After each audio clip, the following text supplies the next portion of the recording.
Hi dear students, अब हम लोग पढ़ने जा रहे हैं एलसीएम एचसीएफ के ऊपर। एक और प्रॉब्लम है। In a seminar the number of participants in Hindi, English and maths. एक सेमिनार हो रहा है, उसमें कुछ पार्टिसिपेंट्स पार्टिसिपेट कर रहे हैं। और किस चीज का सेमिनार है? हिंदी, इंग्लिश और मैथमेटिक्स के पार्टिसिपेंट्स इसमें आ रहे हैं। हिंदी के 60 पार्टिसिपेंट्स हैं, इंग्लिश के 84 हैं और मैथ्स के कितने हैं? 108।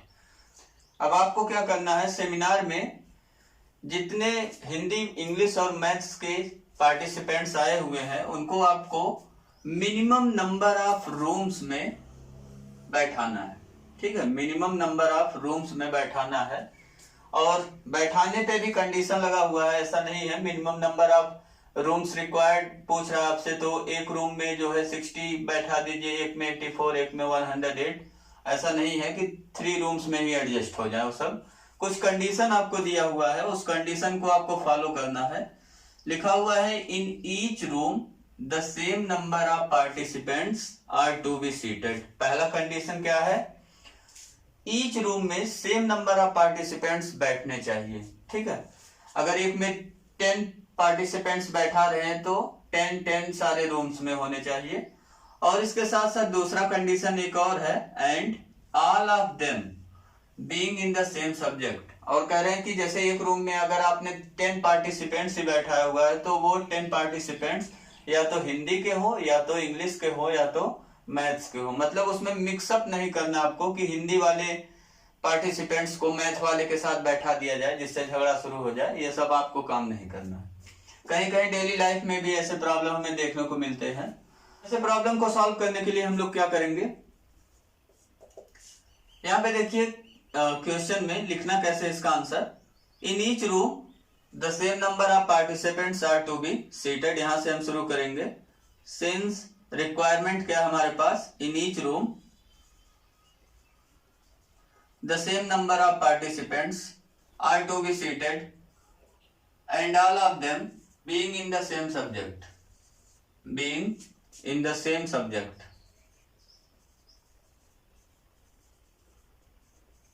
देन ऐसा कंडीशन फुलफिल करता हुआ हमें क्या करना है, नंबर ऑफ रूम मिनिमम लेना है। Then number of room will be minimum. इस कंडीशन को फुलफिल करता हुआ हमें नंबर ऑफ रूम्स बताना है। तो नंबर ऑफ रूम मिनिमम कब होगा? जब ईच रूम में हम मैक्सिमम पार्टिसिपेंट्स को बैठाएं। ठीक है, और मैक्सिमम पार्टिसिपेंट्स को बैठाने के लिए हमें क्या करना पड़ेगा, हमें निकालना पड़ेगा ये जो सभी पार्टिसिपेंट्स आए हुए हैं इनका एचसीएफ निकालना पड़ेगा।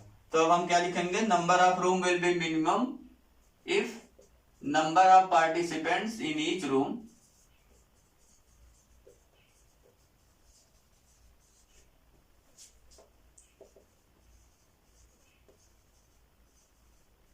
Is maximum.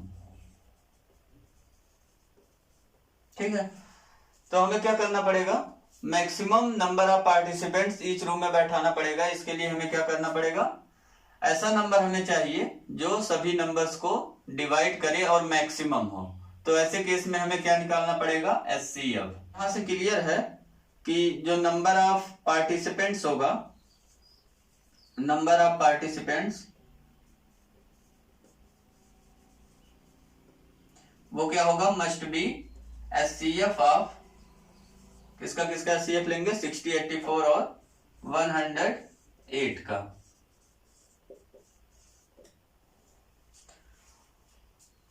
अब हम एचसीएफ निकाल लेंगे 60, 84 और 108 का। आप इसको प्राइम फैक्टराइजेशन मेथड से निकाल लीजिए। 60, 84 एंड 108, इन तीनों का आप एचसीएफ निकाल लीजिए वीडियो को पॉज करके।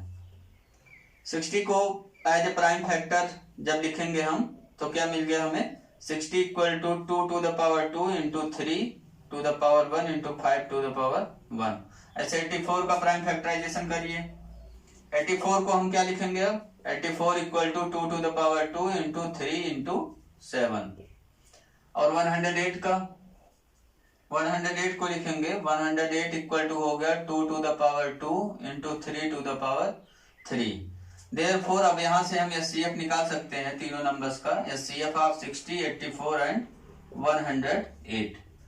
एचसीएफ के लिए क्या बताया गया आपको, एचसीएफ में कॉमन फैक्टर्स लेते हैं। तो यहाँ पे देखिए तीनों नंबर के प्राइम फैक्टराइजेशन में कॉमन प्राइम कौन कौन से आए हुए हैं, कौन कौन सा प्राइम कॉमन है। यहाँ देखिए 2 है तीनों में, तो हो गया 2 इंटू, और कोई है 3 भी है इंटू 3, और कोई प्राइम कॉमन नहीं है। अब जो पावर लेते हैं, पावर क्या लेते हैं, यहाँ एच हाईएस्ट है तो इसका अपोजिट लेते हैं लीस्ट पावर, छोटा पावर लीजिए। 2 का मिनिमम पावर कितना है 2, और यहाँ 3 का मिनिमम पावर कितना दिख रहा है आपको 1, ठीक है। तो इसको सॉल्व कर लीजिए, कितना मिल गया हमें 4 इंटू 3 इक्वल टू 12। देयरफॉर हमें क्या मिल गया, number of participants in each room equal to कितना हो गया 12। तो क्या ये आंसर हो गया। अब क्वेश्चन पढ़िए, क्वेश्चन का आंसर हमें क्या करना था, minimum number of room required पूछा जा रहा हमसे, ठीक है। हमने अभी क्या निकाला, नंबर ऑफ पार्टिसिपेंट्स निकाला इन ईच रूम में। अब हम निकालने जा रहे हैं देयरफॉर जो क्वेश्चन में हमसे पूछा गया है, क्या क्वेश्चन में minimum number of room required, therefore minimum number of room equal to कितना हो जाएगा। कैसे निकालेंगे इसको, कितना रूम लगेगा, एक रूम में 12 बैठा रहे हैं हम लोग पार्टिसिपेंट्स को, तो कितने रूम लगेंगे, टोटल हम पता कर लेंगे कितने पार्टिसिपेंट्स हैं, उसको क्या करेंगे, टोटल पार्टिसिपेंट्स को 12 से डिवाइड कर देंगे। तो total number of participants divide by number of participants in each room, इसको यूज कर लेंगे। तो टोटल नंबर ऑफ पार्टिसिपेंट्स कितने हो गए यहाँ पे 60 प्लस 84 प्लस 108 डिवाइड बाई 12, और इसको ऐड कर लीजिए। ऐड करने पे हमें कितना मिल गया यहाँ से 252 डिवाइड बाई 12, 12 से डिवाइड करेंगे कितना आ गया 21। ये हमारा हो गया answer, minimum number of room कितना हो गया 21। अब हम लोग नेक्स्ट क्वेश्चन सॉल्व करने जा रहे हैं एलसीएम और एचसीएफ के ऊपर। ये भी क्वेश्चन है, इसमें लिखा हुआ है 3 sets of English, Hindi and mathematics books have to be stacked in such a way that all the books are stored topic wise. सभी बुक क्या है, स्टोर्ड है टॉपिक वाइज, ठीक है। पहला कंडीशन है, मींस मैथ्स के बुक का अगर आप स्टॉक बना रहे हैं तो उसमें इंग्लिश या हिंदी का बुक नहीं आना चाहिए, ठीक है। एंड दूसरा कंडीशन क्या, height of each stock is the same, और सभी जो स्टॉक आप बना रहे हैं हिंदी का, मैथ्स का और इंग्लिश का, उन सभी का हाइट जो होना चाहिए, हाइट सेम होना चाहिए।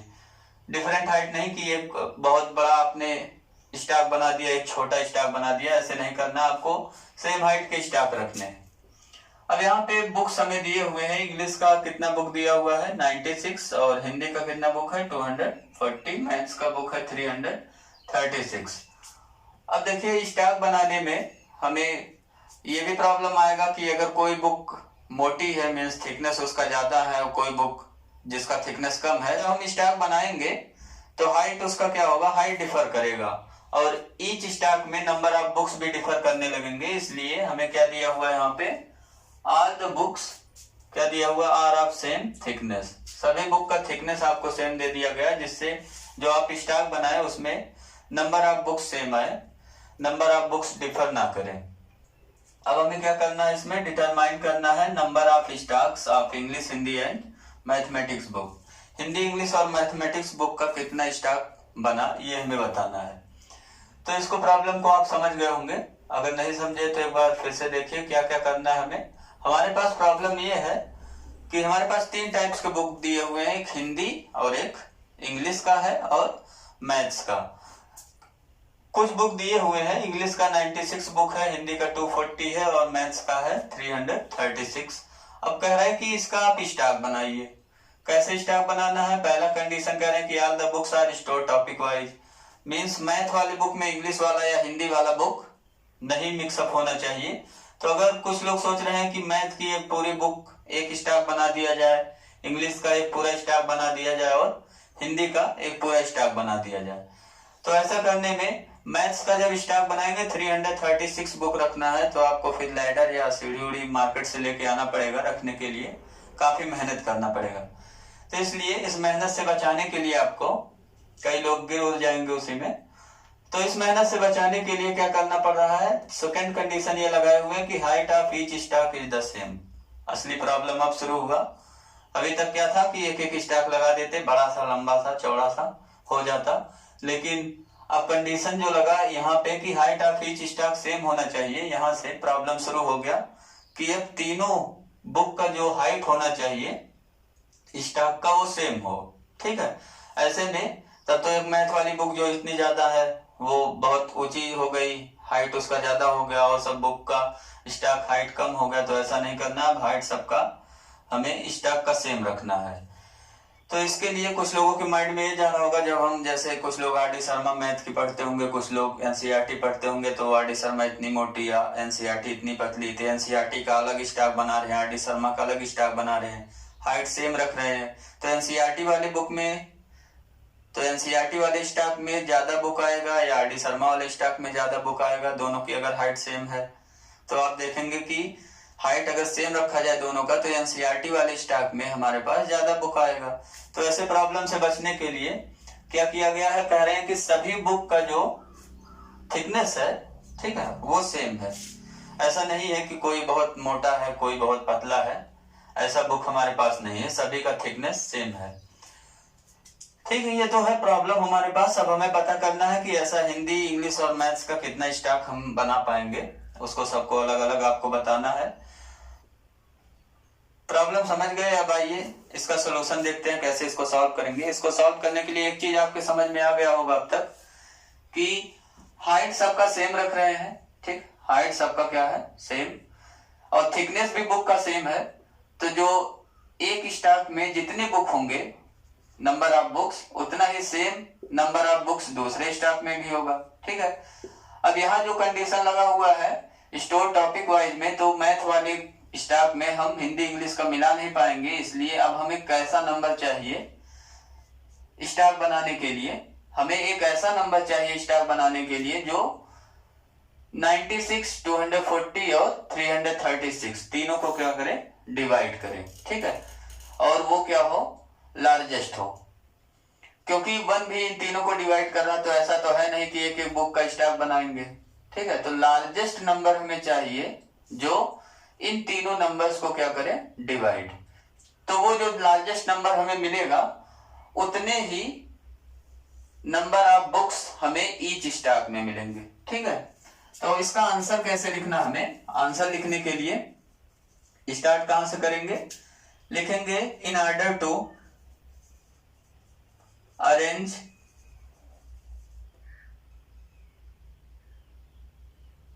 The books in such a way, यहां से जोड़ दिया हमने इसको, इन सच अ वे से, in such a way that all the books are stored topic wise and height of the each stock is the same. We have to find, हमें क्या find करना पड़ेगा ऐसा कंडीशन फुलफिल कराने के लिए, we have to find largest number that divides, किसको किसको डिवाइड करेगा, 96, 240 एंड 336 एग्जैक्टली। और ऐसा कौन सा नंबर होगा जो तीनों को डिवाइड करेगा, तो हम जानते हैं क्लियरली हमें क्या निकालना पड़ेगा इन नंबर्स का, we have to find HCF। क्या निकालेंगे, HCF ऑफ इन तीनों नंबर का, 96, 240 एंड 336 का, और यही जो आएगा वो हमें बताएगा number of books in each stock. तो इसको निकालने के लिए हम लोग प्राइम फैक्टराइजेशन मेथड यूज करेंगे। आपको बड़े अच्छे से आता होगा प्राइम फैक्टराइजेशन मेथड। वीडियो को पॉज करिए और सॉल्व कर डालिए, HCF निकाल लीजिए। ठीक है, तो 96 को as a product of prime express करेंगे, 2 टू द पावर कितना हो गया, 5 इंटू 3 टू द पावर 1। ठीक है, और ऐसे 240 का, 240 का हमें मिल गया 2 to the power 4 into 3 to the power 1 into 5 to the power 1। 336 का करिए, 336 का हमें मिल गया 2 टू द पावर कितना है 4 into 3 to the power 1 into 7 power 1। Therefore हमें एचसीएफ मिल गया तीनों नंबर्स का। नंबर्स कौन कौन से हैं 96, 240 एंड 336। तीनों का एचसीएफ निकालने के लिए आपको पता है कॉमन फैक्टर लेते हैं। तीनों में कॉमन कौन कौन सा है, एक तो आप देख रहे हैं 2 मिला और एक क्या मिला इंटू कर देंगे उसके बाद इंटू 3 मिला। 3 में तो तीनों में है 5, 7 नहीं है तीनों में। और इसमें क्या करते हैं पावर कौन सा लगाते हैं, हाईएस्ट पावर लगाते हैं कि लोवेस्ट, तो क्या लगाते हैं लोवेस्ट पावर। यहाँ 2 का पावर देखिए तो यहाँ क्या हो गया 4, 5 और 4 में 4 छोटा है और 3 वाले में पावर 1 हो गया। इसको सॉल्व करके बताइए कितना आ गया 2 टू द पावर आप जानते हैं 16 हो गया पावर 4 और इंटू 3 ये कितना आ गया 48। अब ये हो गया हमारा आंसर। ठीक है, कई लोग यही आंसर करके चले आएंगे तो उनका हो जाएगा रॉन्ग। क्यों? क्योंकि ये सीएफ ही सबका सलूशन नहीं है। यहाँ कुछ और पूछा जा रहा है, आपसे पूछा जा रहा है नंबर ऑफ स्टॉक बताइए इंग्लिश, हिंदी और मैथमेटिक्स का। यह सीएफ हमें क्या बता रहा है जो निकला, तो यह सीएफ हमें बता रहा है number of books in each stock. ये हमें क्या बता रहा है number of books in each stock. ठीक है, कितना मिला हमें ईच स्टॉक में, हमें नंबर ऑफ बुक कितना मिल गया 48। अब आपसे पूछा जा रहा है कि इंग्लिश, हिंदी और मैथ्स में कितने कितने के स्टॉक बनेंगे, तो सबका अलग अलग निकाल लीजिए। देयरफॉर यहाँ पे लिख दे रहा हूं नंबर ऑफ स्टॉक्स। किसका पहले क्या पूछा गया हमसे इंग्लिश का, तो इंग्लिश का लिख लीजिए स्टॉक्स ऑफ इंग्लिश बुक। निकलेगा कैसे, इंग्लिश के कितने बुक्स हमारे पास 96 और एक स्टॉक में कितना बुक मिला हमें 48, तो 48 से डिवाइड कर लेंगे 2 आ गया, तो कितना स्टॉक बन गया 2 स्टॉक बन गया इंग्लिश बुक का। ऐसे ही नंबर ऑफ स्टॉक ऑफ दूसरा क्या है हिंदी का पूछा है हिंदी बुक्स का, तो हिंदी बुक्स का कितना स्टॉक बन जाएगा, हिंदी बुक के हैं 240 और डिवाइड बाई 48 कितना मिल जाएगा हमें 5। ऐसे ही number of stocks of maths book का कितना मिलेगा 336 टोटल डिवाइड बाई 48 कितना मिल जाएगा 7। ठीक है, तो ये हमारा हो गया आंसर। आंसर आया 2, 5 और 7। अब हम लोग नेक्स्ट क्वेश्चन सॉल्व करने जा रहे हैं। क्वेश्चन में है A rectangular courtyard is 18 meter and 72 centimeter long and 13 meter 20 centimeter broad। एक हमें रेक्टेंगुलर कोर्टयार्ड दिया हुआ है, कोर्टयार्ड का मतलब बरामदा है एक कोई, उसका लेंथ और ब्रेथ दिया हुआ है, रेक्टेंगल शेप का बरामदा है। It is to be paved. Paved means ये कोर्टयार्ड जो है वो अभी फर्श नहीं बना उस पर, तो उसको एक फर्श कराना है आपको। फर्श कराना है किससे, विद स्क्वायर टाइल से। ठीक है, स्क्वायर टाइल यूज करेंगे पेव्ड करने के लिए। Of the same size find the least possible number of such tiles. तो आपको बताना है ऐसे कितने टाइल्स हमें मिलेंगे। ठीक है, तो यहाँ देखते हैं रेक्टेंगुलर कोर्टयार्ड है, मींस आपके पास एक बरामदा है जिसको क्या करना है, इसका लेंथ ब्रेथ हमें दिया हुआ है, कुछ भी हो उसको सेंटीमीटर में अभी हम चेंज कर लेंगे।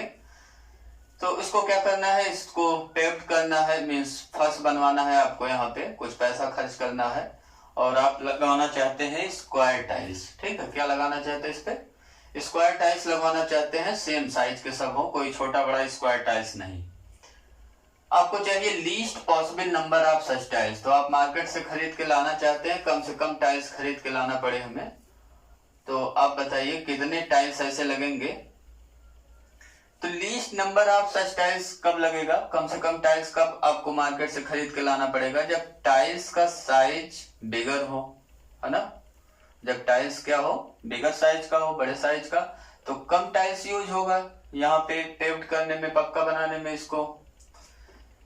तो जो और एक चीज और है, यहाँ जो टाइल्स हम यूज कर रहे हैं वो कैसा टाइल्स यूज करना है, स्क्वायर टाइल्स। ऐसा नहीं है कि एक ही टाइल्स सेम साइज का खरीद के ले आए और पूरा लगा दें, वो रेक्टेंगल शेप का हो जाएगा। तो स्क्वायर टाइल्स हमें यूज करना है।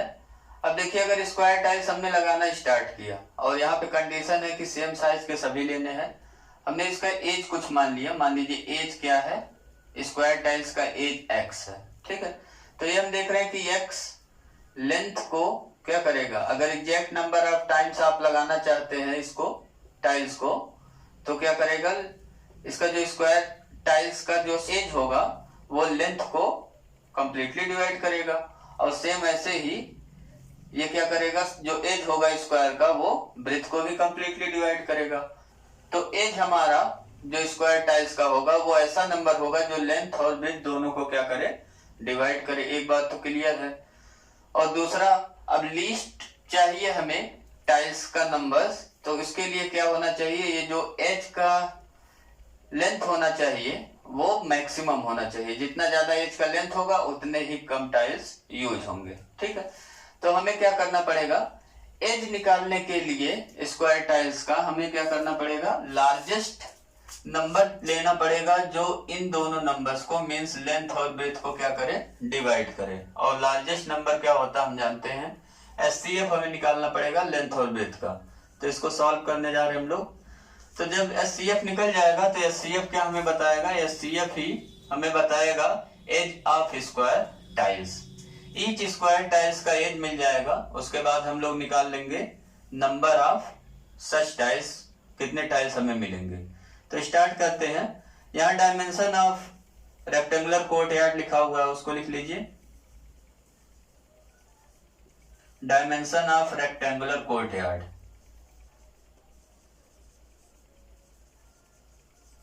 लेंथ की वैल्यू हमें कितना दिया हुआ है इसमें, लेंथ L इक्वल टू दिया हुआ है 18 मीटर 72 सेंटीमीटर। तो इसको सेंटीमीटर में पूरा चेंज कर लीजिए। 18 मीटर है, 1 मीटर में 100 सेंटीमीटर होता है, तो ये हो गया 1872 सेंटीमीटर। और ऐसे ही ब्रेथ निकाल लीजिए। ब्रेथ की वैल्यू कितना हो गया, 13 मीटर 20 सेंटीमीटर है, तो यहाँ पे हो गया 1320 सेंटीमीटर, ठीक है। लेंथ ब्रेथ निकल गया। तो अकॉर्डिंग टू क्वेश्चन हमें क्या दिया हुआ है, if we paved rectangular courtyard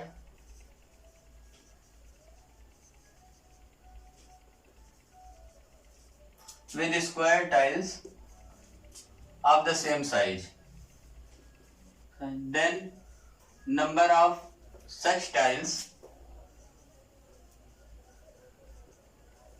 will be least. कब least होगा, if size of each tiles, size of each square tiles is maximum.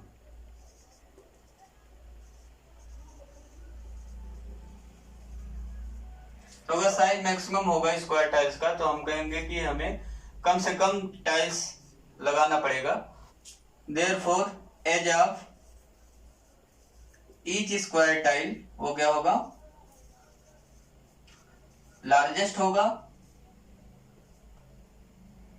Tiles is largest, and divide किसको किसको करेगा, and divide length and breadth को divide करेगा। कितना आया length breadth हमारा, 1872 एंड 1320, इन दोनों को डिवाइड करेगा। तो अब हम एज निकाल लेंगे। क्लियरली यहां से दिख रहा हमें कि जो एज होगा स्क्वायर टाइल्स का वो लार्जेस्ट डिवाइजर है इन दोनों का, लार्जेस्ट डिवाइजर एचसीएफ हमें निकालना पड़ेगा। Clearly edge of square tile is HCF of 1872 and 1320। अब इन दोनों का हम क्या निकाल लेंगे, एचसीएफ। एचसीएफ निकालना आप जानते हैं, उसको प्राइम फैक्टराइजेशन मेथड से आप निकाल लीजिए। तो 1872 का प्राइम फैक्टराइजेशन हमने किया, कितना हो गया, as a product of prime इसको एक्सप्रेस कर लीजिए, 2 to the power 4 into 3 to the power 2 into 13 हो गया। ऐसे ही 1320 का कर लीजिए। 1320 का कितना हो गया, 2 to the power 3 into 3 to the power 1 into 5 power 1 into 11 power 1।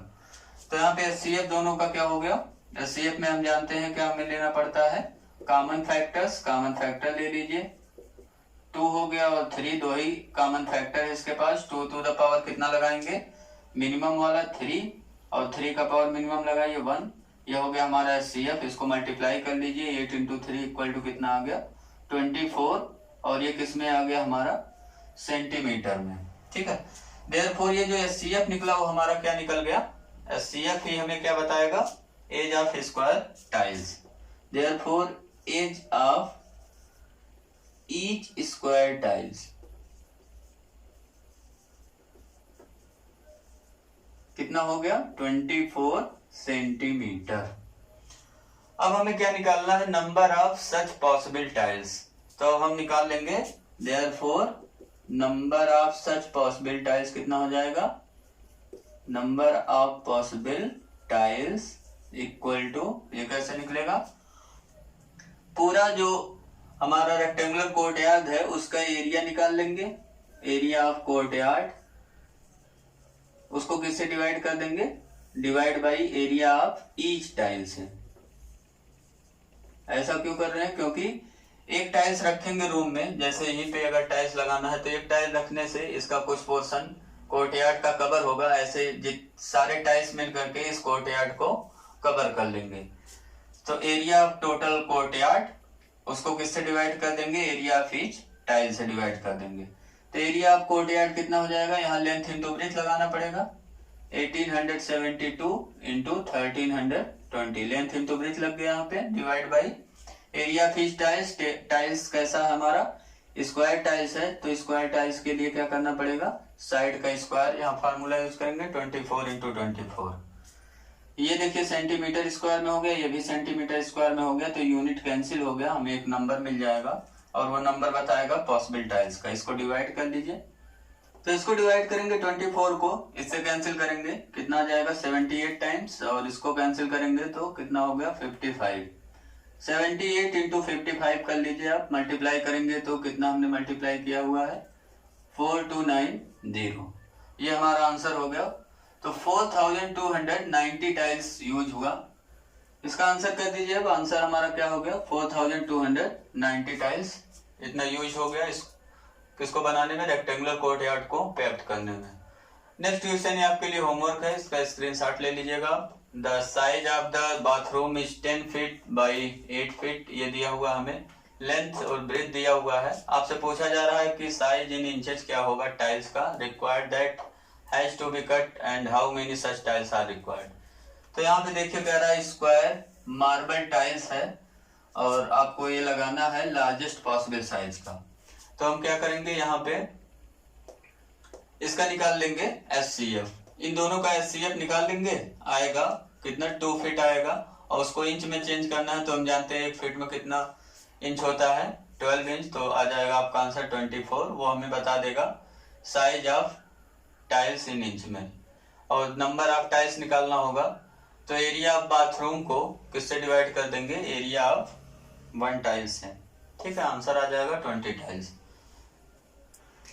यहाँ पे देखिए लीस्ट वर्ड जो आया है, इससे कंफ्यूज मत होइएगा, लीस्ट वर्ड से हमें LCM नहीं निकालना है सभी केसेस में। प्रॉब्लम को पढ़िए, वहां से प्रॉब्लम पढ़ने के बाद समझ में आता है कि हमें LCM निकालना है SCF, लेकिन मोस्ट ऑफ केसेस में लीस्ट वर्ड में हम क्या निकालते हैं LCM, तो ये थोड़ा सा डिफरेंट केस था उससे। Thank you for watching my this video. Next video lecture में हम लोग एक थ्योरम करेंगे NCERT का, और उसके बाद प्रूव करेंगे रूट 5 एक इरेशनल नंबर है जो कि आपके एग्जाम में लगभग आता रहता है।